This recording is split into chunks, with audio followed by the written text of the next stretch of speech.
Hello students, hope आप सभी बहुत अच्छे होंगे। हम लोग राज्यसभा का स्ट्रक्चर वाला पार्ट कंप्लीट कर लिए थे, जिसमें vice president, chairperson, deputy chairperson, ये सब मैंने नहीं बताया था क्योंकि उसको अलग से पढ़ेंगे हम लोग। ठीक है, आज हम लोग लोकसभा का उसी तरह जैसे उसमें स्ट्रक्चर देखे थे उसी तरह लोकसभा का स्ट्रक्चर हम लोग सारा कंप्लीट करते हैं या देखते हैं, उसको स्टार्ट करते हैं। तो आप देखिएगा, लोकसभा, आप लोग बताइएगा लोकसभा किस आर्टिकल में आता है। आर्टिकल भी याद रखते चलिएगा, आप पढ़ते जाइएगा, आर्टिकल अपने आप याद होते जाएगा। तो लोकसभा आर्टिकल किस में आता है? तो लोकसभा आर्टिकल नंबर 81 में आता है ना, हम लोग पढ़े थे पीछे में। तो लोकसभा आर्टिकल नंबर 81 में आता है। अब देखिएगा, लोकसभा का पहले मैं स्ट्रक्चर बता देता हूँ कि लोकसभा में कितने लोग आते हैं, कितने लोग इलेक्ट होते हैं, यहाँ नॉमिनेट होते हैं कि नहीं होते, क्या प्रावधान है, सारा चीज हम लोग समझते हैं। पहला चीज तो हम लोग ये समझ लेंगे कि लोकसभा का स्थापना कब हुआ था, इसका स्टैब्लिशमेंट कब हुआ था। राज्यसभा का स्थापना मैंने आपको बताया था, याद होगा आपको, नहीं याद होगा तो रिकॉल कीजिए, है ना। रिवीजन तो करिए, साथ ही साथ रिकॉल करने का भी कोशिश कीजिए, है ना। रिवीजन हम लोग कर लेते हैं, रिकॉल नहीं करते। रिवीजन आप जब टॉपिक को करते हैं तो रात में सोते वक्त, है ना, आंख बंद करके एक बार दिन भर जितना आपने पढ़ा है, अगर पढ़ा है तो पढ़ा ही नहीं तो फिर तो कुछ कहना ही नहीं। अगर पढ़ा है तो क्या क्या पढ़ा है एक बार रिकॉल कर लीजिए जल्दी से। रिकॉल करने का भी दो तरीका होता है। एक तरीका आप लिख के भी रिकॉल कर सकते हैं, है ना। एक पेपर लीजिएगा, उसमें जो आपको याद आ रहा है, राज्यसभा का ये आर्टिकल याद है, अच्छा राज्यसभा के एक्स ऑफिशियल चेयरपर्सन कौन होते हैं, वाइस प्रेसिडेंट, जो आपको याद आ रहा है उसको लिखते जाइए। या फिर आप मन में आंख बंद करके सोच भी सकते हैं, इस तरह भी आप कर सकते हैं। हम लोग रिवीजन करते हैं लेकिन मैक्सिमम लोग रिकॉल नहीं करते, तो रिकॉल करने का कोशिश कीजिएगा। तो स्टैब्लिशमेंट आप लोग सोचिएगा, बताइएगा राज्यसभा का। अगर आपने सही बताया होगा तो आपके कॉपी में लिखा ही होगा। इसका स्थापना कब हुआ था? तो इसका स्थापना हुआ था 17 अप्रैल को, 17 अप्रैल को 1952। तो देखो, लोकसभा राज्यसभा का स्थापना लगभग आसपास, राज्यसभा में हम लोग बात किए थे 3 अप्रैल, 3 अप्रैल 1952। इसका कब हुआ था? 17, इसका कब हुआ? 17 अप्रैल 1952। लोकसभा, इसका फर्स्ट मीटिंग कब हुआ था? जैसे राज्यसभा में मैंने आपको बताया था फर्स्ट मीटिंग, वैसे इसका फर्स्ट मीटिंग कब हुआ था?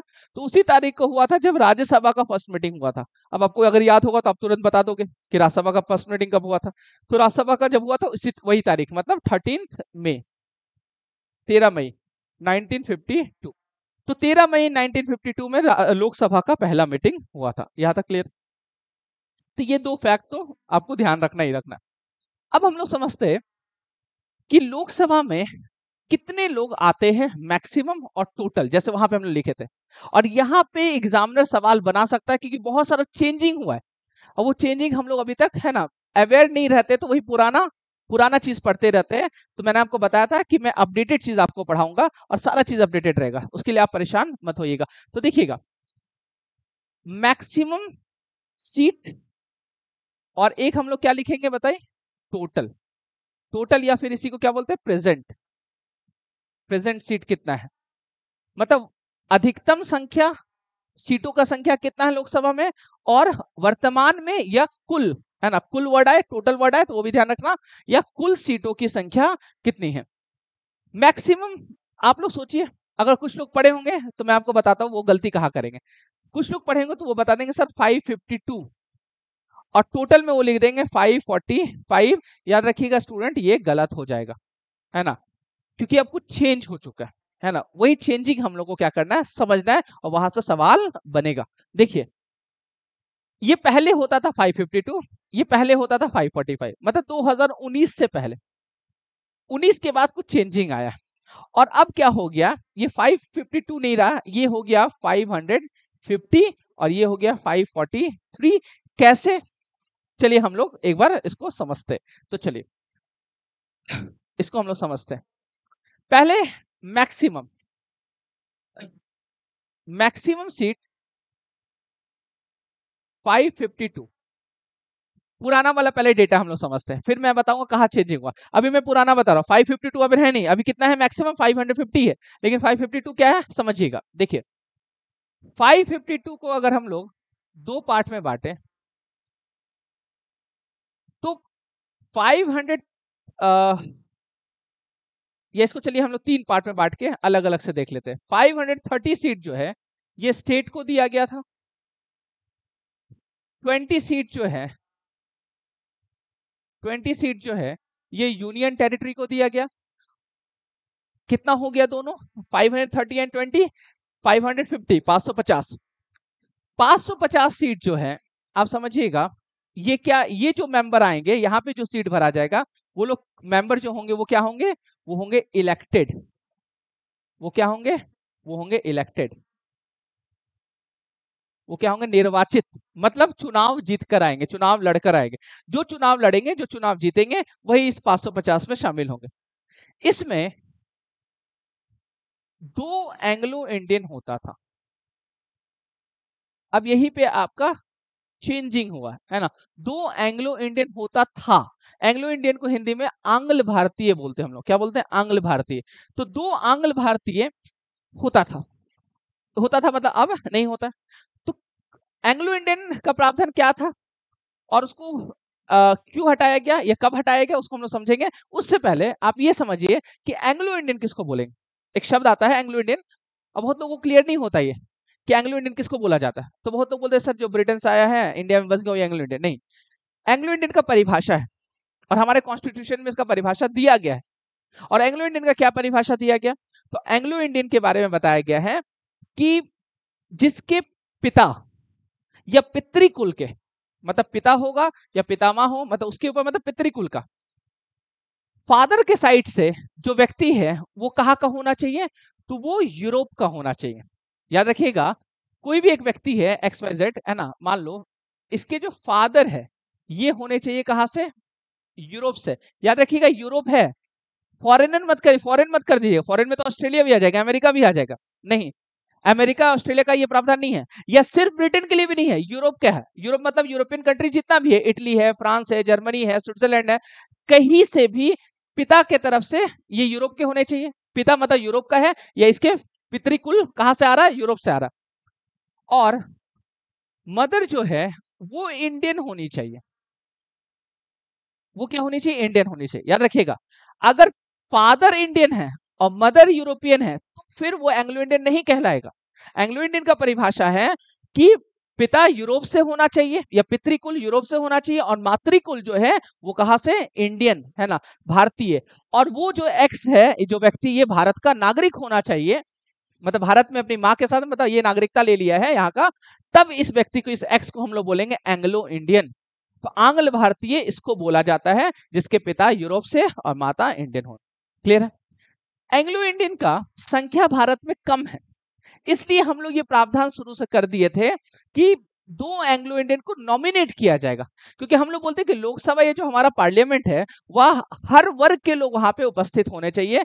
हर वर्ग के लोग रिप्रेजेंटेटिव वहां पे रिप्रेजेंट करना चाहिए। क्योंकि एंग्लो इंडियन को क्या समस्या है, ये एंग्लो इंडियन ज्यादा बेहतर बताएगा, ना कि हम आप ज्यादा बेहतर बताएंगे, है ना। इसलिए यहाँ पे ये प्रावधान किया गया था कि 2 एंग्लो इंडियन को नॉमिनेट किया जाएगा। तो याद रखिएगा, ये जो 2 एंग्लो इंडियन होते थे, ये क्या होते थे, नॉमिनेट होते थे। और नॉमिनेटेड बाय किसके द्वारा होते थे बताइए, प्रेसिडेंट।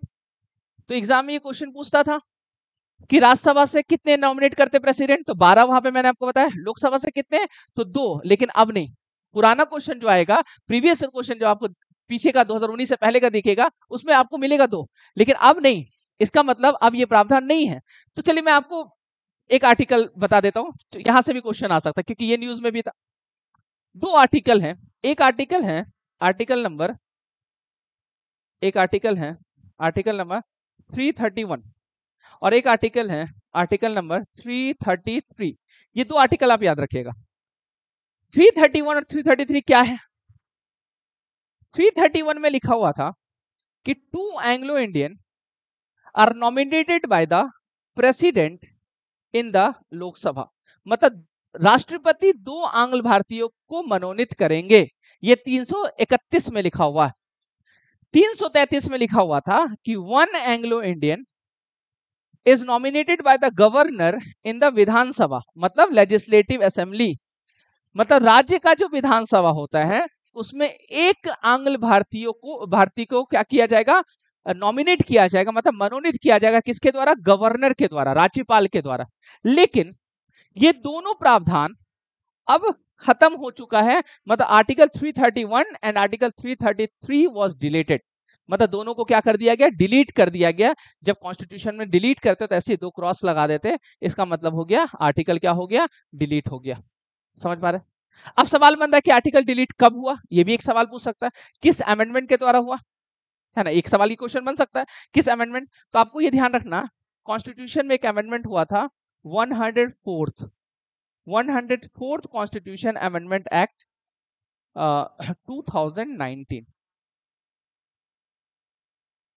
104वां संविधान संशोधन अधिनियम 2019 द्वारा अनुच्छेद 331 और 333 को डिलीट कर दिया गया, कॉन्स्टिट्यूशन से हटा दिया गया, और ये प्रावधान जो एंग्लो इंडियन का था ये अब क्या हो गया, ये अब समाप्त हो चुका है, ये अब समाप्त हो चुका है। ये चीज समझ में आ रहा। तो इसलिए अब हम लोग, आप बताइए 552 जो मैंने बताया मैक्सिमम सीट, ये घटकर कितना हो जाएगा, तो ये अब 552 नहीं होगा, कितना हो जाएगा 550। तो ये मैंने आपको बता दिया कि 552 क्यों नहीं होगा, 550 होगा। ये समझ पा रहे हैं आप, क्योंकि दो एंग्लो इंडियन का प्रावधान को अब क्या कर दिया गया, हटा दिया गया। यह स्पष्ट है। तो अब आपसे पूछेगा कि मैक्सिमम सीट कितना होगा लोकसभा का, तो आप बता दीजिएगा लोकसभा का मैक्सिमम सीट कितना होगा, 550, 550, ठीक है। एंड 550 में दो पार्ट में बांट लीजिएगा, 530 from state and 20 from union territory. Union territory मतलब केंद्र शासित प्रदेश, है ना। तो 20 सीट कहां से, केंद्र शासित प्रदेश से, और 530 सीट कहां से, स्टेट से। ये क्लियर है, ये मेरे ख्याल से क्लियर हो गया होगा। तो यहां तक क्लियर है। अब चलिए, अब हम लोग देखेंगे कि लोकसभा में टोटल सीट कितना होता है, मतलब वर्तमान में कितना सीट है।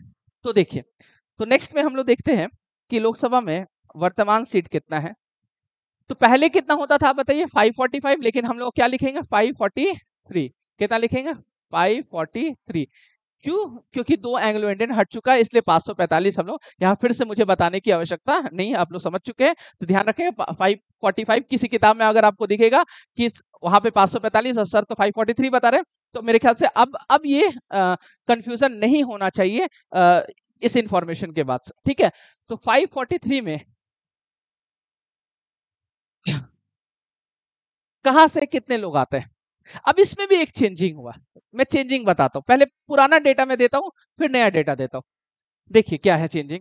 पहले क्या था, 530 जो है वो स्टेट से आएगा, और 13 सीट जो है,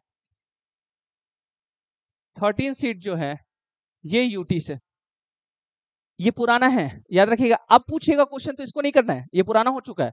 क्या चेंजिंग हुआ है, तो चेंजिंग ये हुआ है कि 2019 में जम्मू एंड कश्मीर, इसके साथ साथ लद्दाख, जम्मू एंड कश्मीर और लद्दाख पहले एक साथ होता था, दोनों को अलग कर दिया गया और दोनों को यूनियन टेरिटरी बना दिया गया, केंद्र शासित प्रदेश बना दिया गया। तो जम्मू एंड कश्मीर और लद्दाख क्या हो गया है, अब ये राज्य के सूची में हम लोग काउंट उसको नहीं करते हैं, अब इसको हम लोग यूटी में काउंट करते हैं। तो आप मुझे बताइए, जम्मू एंड कश्मीर का और लद्दाख का सीट को हम यहां से माइनस कर देंगे और यूटी में ऐड कर देंगे, बात समझ में आ रहा है। मतलब जम्मू एंड कश्मीर का जो लोकसभा का सीट होगा और लद्दाख का जो लोकसभा का सीट होगा, इसको हम यहां से घटा देंगे। तो कितना सीट है, तो जम्मू एंड कश्मीर में 5 सीट है लोकसभा का। कितना सीट है, 5। और लद्दाख में 1 सीट है लोकसभा का। तो 5 और 1 कितना हो गया, 6। तो 6 सीट को हम यहां से क्या कर देंगे, तो 530 में -6, और ये 13 जो है इसमें +6। तो आप मुझे बताओ, ये मेरे ख्याल से समझ में आता होगा आपको, अगर ध्यान से सुनेंगे बहुत अच्छे समझ में आता होगा। क्या मैं बोल रहा हूँ, 6 सीट कहां से माइनस हो रहा है, क्यों माइनस हो रहा है, क्योंकि 530 में हम लोग जम्मू एंड कश्मीर और लद्दाख को भी ऐड करते थे, लेकिन अब लद्दाख और जम्मू एंड कश्मीर कहां पे ऐड होगा, यूटी में, यूनियन टेरिटरी में ऐड होगा ना। इसलिए हम लोग 6 यहां से माइनस कर दिए और यहाँ पे 6 जोड़ दिए। मतलब यहाँ पे कितना हो जाएगा बताइए, यहाँ पे हो जाएगा 524, 524, और यहाँ पे हो जाएगा 19। कितना हो जाएगा, 19। तो अब अगर आपसे पूछेगा कि वर्तमान स्थिति, अगर आपसे लोकसभा में पूछेगा कि 543 कहां से कितने आते हैं, तो अब आप बताइएगा 524 राज्य से आते हैं, और 19 जो है ये कहां से आते हैं, यूनियन टेरिटरी से आते हैं। अगर यूटी को बांटना चाहे, चलो मैं ये भी बता देता हूं, अगर 19 को बांटना चाहे आप, तो चलिए मैं बांट देता हूं। 19 टोटल यूटी कितना है, 8 है। तो कहां से कितना सीट दिया गया, किसको कितना सीट दिया गया, तो चलिए सबसे ज्यादा सीट जो है वो दिया गया है दिल्ली को। दिल्ली को 7 सीट दिया गया। तो लोकसभा में दिल्ली के पास कितना सीट है, 7। जे एंड के जो है, जम्मू एंड कश्मीर के पास कितना है, 5। अभी मैंने आपको बताया 5। देखिए दादरा एंड नागर हवेली के पास एक सीट होता था, दमन एंड दीव के पास कितना होता था, एक सीट होता था। दोनों के पास एक सीट था, लेकिन आपको पता है दोनों क्या हो गया, अब मर्ज हो गया। अच्छा, दोनों मर्ज हो गया तो एक एक दोनों में अब क्या होगा, दो हो गया। इसका मतलब जो दमन and Diu and Dadra and Nagar Haveli जो है, दमन एंड दीव एंड दादर नागर हवेली जो है, इसके पास कितना हो गया, दो सीट। कितना हो गया, दो। बचा कितना यूटी आप बताइए, तीन यहाँ हमने लिखा, 8 यूटी है टोटल, 8 केंद्र शासित प्रदेश है, तो 3 हमने लिखा, बचा कितना, 5। कौन कौन सा बचा, कौन कौन सा बचा, अंडमान निकोबार, लक्षद्वीप, चंडीगढ़, लद्दाख, और एक कौन सा बच रहा है, एक पुदुचेरी, है ना। तो 5 हो गया, अंडमान निकोबार, लक्षद्वीप, चंडीगढ़, लद्दाख एंड पुदुचेरी। ये 5 जो यूटी है, सब जगह पर एक एक सीट है, मतलब ईच सीट एवरी यूटी। ये 5 यूटी में ईच सीट है, एक एक सीट, है ना। तो रेस्ट यूटी जो बचा हुआ है, जो रेस्ट 5 यूटी है, उसमें कितना, एक एक सीट, उसमें एक कितना है, एक एक सीट। तो हो गया 8 का, हो गया ना 8 का, है ना। बात समझ में आ रहा। तो ये आप ध्यान रखिएगा, ये 8 यहां से ये आते हैं। क्या था, क्लियर। अब देखिएगा, लोकसभा का चुनाव होने वाला नेक्स्ट ईयर, तो इसलिए यहां से सवाल बना सकता है, ये स्ट्रक्चर से सवाल बना सकता है अपकमिंग एग्जाम में।